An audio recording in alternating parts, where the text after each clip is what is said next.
Good morning, guys, and welcome back to another video.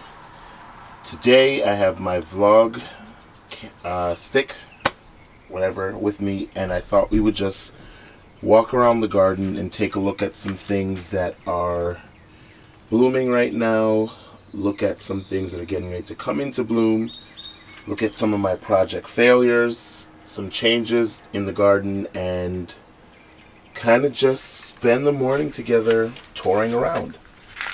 Now, a couple of quick updates.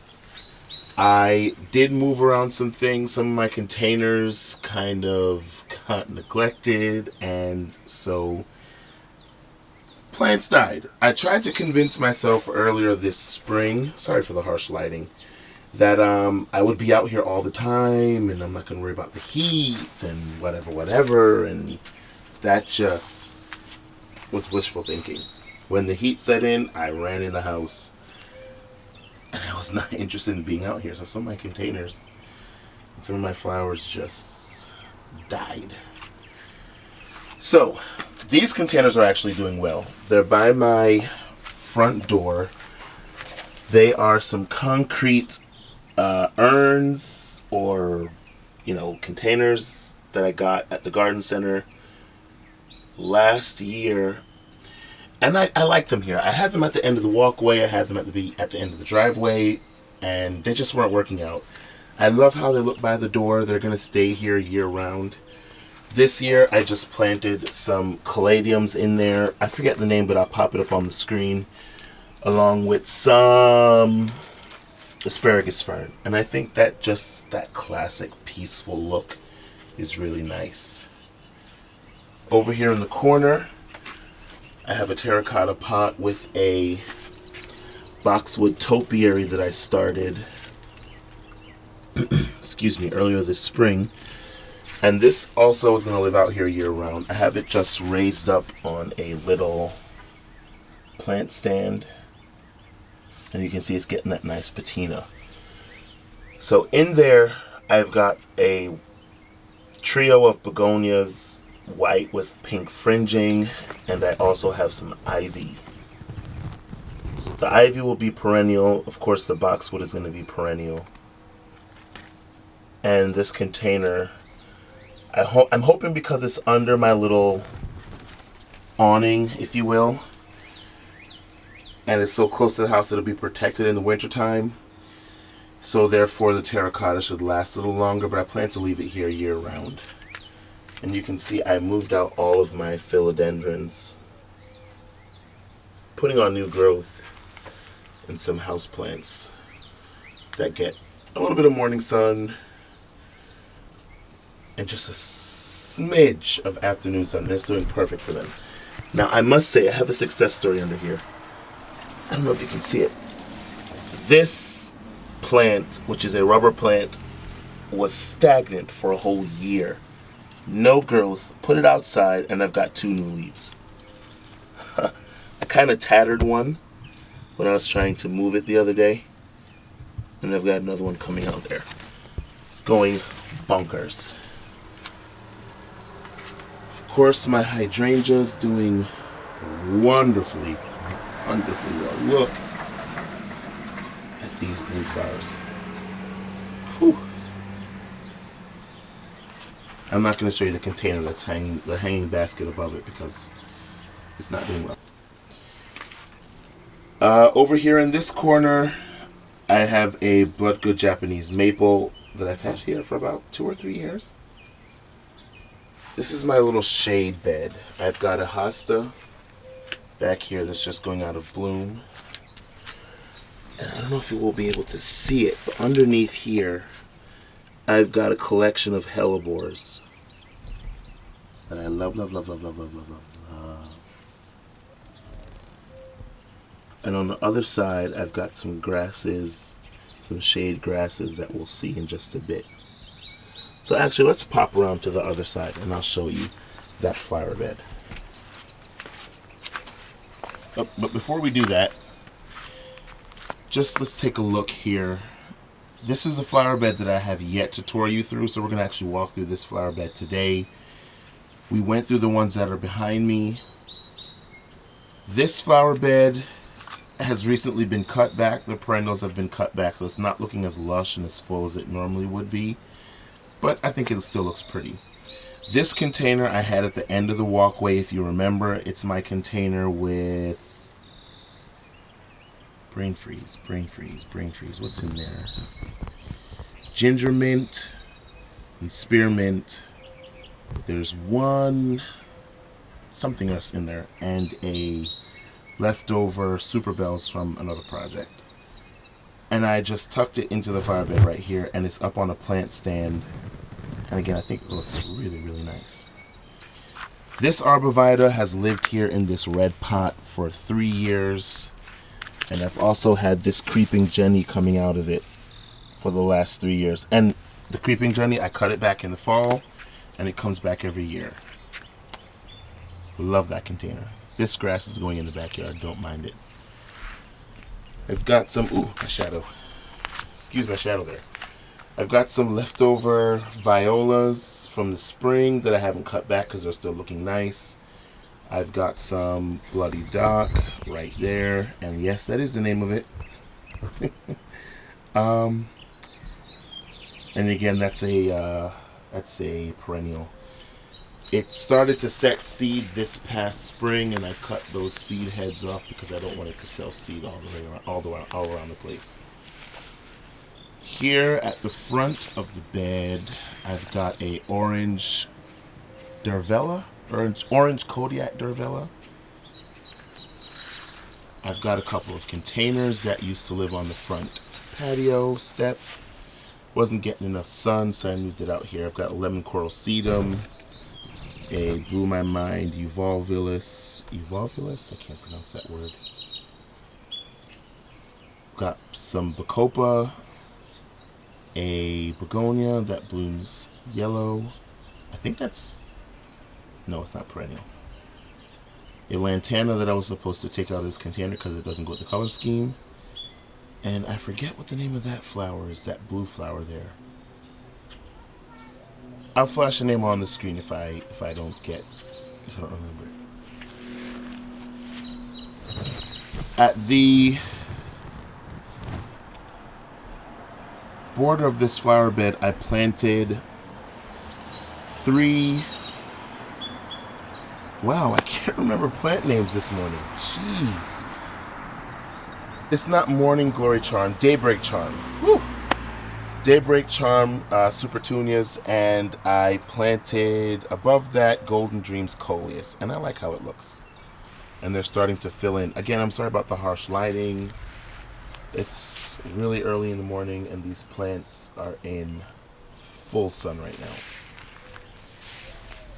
Underneath this glorious, not in bloom yet, Limelight Hydrangea Standard. What is wrong with me today? I have planted 3 Midnight Masquerade Penstemon, and I know I have footage of these when they were in full bloom, and I'll flash it on the screen because it was looking absolutely stunning. Stunning under here.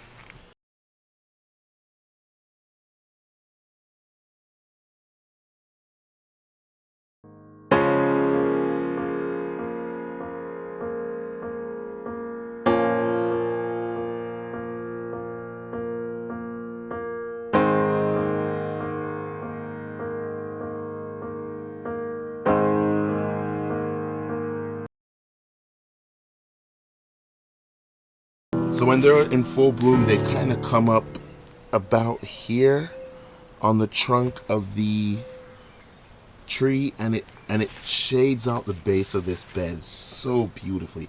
It's magical underneath here. But again, I cut them back. I'm not sure they'll flush a second set of blooms, but we'll see. I typically don't cut them back. This year I decided to because I wanted to see what would happen. This is like my purple corner. All the flowers under here are purple. I didn't plant it like that intentionally, but the rose that's back there blooms purple, and I'll flash some images of what the rose looks like. And then the Midnight Masquerade Penstemon is purple, so it's really, really nice. But when that rose is blooming, the purple with the dark foliage of the Japanese maple back there. It's a beautiful combination. Beautiful, beautiful, beautiful. This pot here, I love it. It's a mess, but I love it. There's a begonia in there. There's some perennial periwinkle that you can see is growing on the ground there. That periwinkle, I think it's called periwinkle, it lives in that pot year round. I actually bring this pot into the garage every year, and it overwinters in there. This is again one of those terracotta pots that I apply Danish oil to, and as you can see, it's a beautiful pot. I do have that hooked up on drip. I did notice that all of the containers that I have on drip are doing awesome. The ones that I don't have on drip, not so much. So like I said, I was going to take you underneath this Japanese maple. You can see I've got a lungwort that's beautiful, and it's actually setting blooms. You can kind of see the blooms there. I love lungwort. I've got an all gold Hakanakoa that's not planted yet. I've got a variegated one down in there. Let me see if I can give you a better picture. So I think that's a better shot. There you go. You can see all the layering there. That dark foliage of the maple, the lungwort, and then that variegated forest grass. Absolutely beautiful. And I've just got a smattering of hellebores underneath of there. Beautiful. Originally, this bed was filled with peonies. Filled with peonies. And I'm starting to move them out because I want to put more perennial flowers in. This here, I bought 3 of these perennial, oh, the tag is there, primrose. Here's the tag. I got them for $2 or $3. Missouri primrose. They're perennial. They're still blooming. They're setting buds. I just have them here getting ready to plant them whenever I get a chance. But they're not going to be in this flower bed. Down under there, I've got a fern, a ghost fern. At the front of this bed, in the springtime, it comes up with hyacinths and muscari and daffodils, so it's really nice. It's a very beautiful bed in the spring with all of these spring bloomers blooming. But again, the only summer interest I have, besides the thing there that I can't remember the name of, and the oak leaf hydrangea, which is lovely, I don't have a lot of summer color. So this fall I'm gonna be coming in and doing some clean out in this bed. It just looks a hot mess right now, but I'm gonna be doing some clean out in the bed to see if I can't, you know, kind of get some more summer color in here. I hope you saw the video where I did this container gardening, or a garden within a garden. If you haven't, I'll put a card in the upper right hand corner of the screen. But I did add a couple of details that you can't see now. So I added a gate there to the entrance of the garden, and I also added a Pegasus begonia there to the back.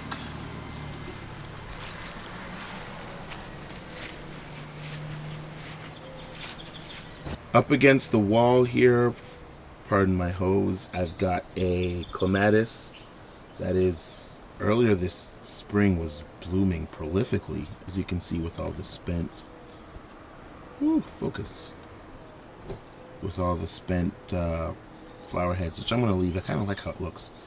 But it's putting on a couple more blooms. It's got some new growth that I need to train onto this trellis, which is actually not a trellis. I got this at Lowe's. It's a little, I guess it's a trellis. It holds terracotta pots, so I use it as a trellis. Earlier this spring, I came in and I planted this blue spruce. And this is the west side flower bed. This is a new flower bed this year. I started, oh, forgive the hose.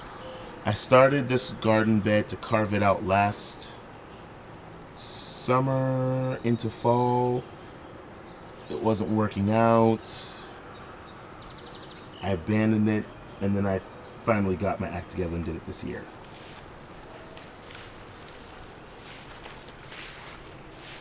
This is the container that I moved over here, and I created the base for in a Tuesday tip a few weeks ago. Or I don't remember when that video came out. But if you didn't see that video, again, I'll put a card in the upper right corner for you to go back and watch it. But you can see the lemon cello, I think it's limoncello, super tuna is blooming. And that it's a very, very nice monochromatic container. You can see the color echo in the ivy and also how it just mirrors the grass beautifully. And again, I'm trying to do as many of my containers with perennial plantings as possible to cut down on my expense each year. So the grass is perennial, the ivy is perennial, and if I feel like it, I can pop in another super tuna next year, but we'll have to see. At the base there, I love, love, love euphorbia. And it's a nice yellow euphorbia. And it's blooming. I love it. Now this entire flower bed is on drip. I need to weed. I haven't been out here. It's been too hot. So the weeds are everywhere. Forgive me. These black cherry super tunias are left over from my container hanging basket that I did for my birthday. Again, if you didn't see that video, I'll put it in the cards. You can go back and watch it. And I had these 3 left over, and I thought they would look nice just planted along the border here. Now this is the west side of my house, but it gets morning shade and afternoon sun. Brutal afternoon sun. So I like being out here in the morning, not so much in the afternoon. I got a yarrow there that I got on clearance. I got a hibiscus there that I got on clearance, and as you can see, it's the same kind of hibiscus as the one in the front planter that I think I've showed you. That is a red twig dogwood that I coppice pruned earlier this spring, transplanted it back here. That's actually another dahlia tuber that I just stuck in this pot because I had nowhere else to put it, and it's doing its thing. I've been meaning to get it in the ground, but I haven't gotten it in the ground yet. This huge hibiscus used to live in the main flower bed along my sidewalk leading up to my front door. Transplanted it over here last year, and as you can see, it's swallowing up this bed. Swallowing it whole. So I'm going to be moving it again, just to kind of give you perspective. I'm actually standing in the neighbor's driveway. No one lives here yet. But again, huge, and it's just swallowing up everything. So I'm hopefully going to be moving this again this fall. Behind it, there's actually an echinacea. I don't know if you can see it, but it's blooming.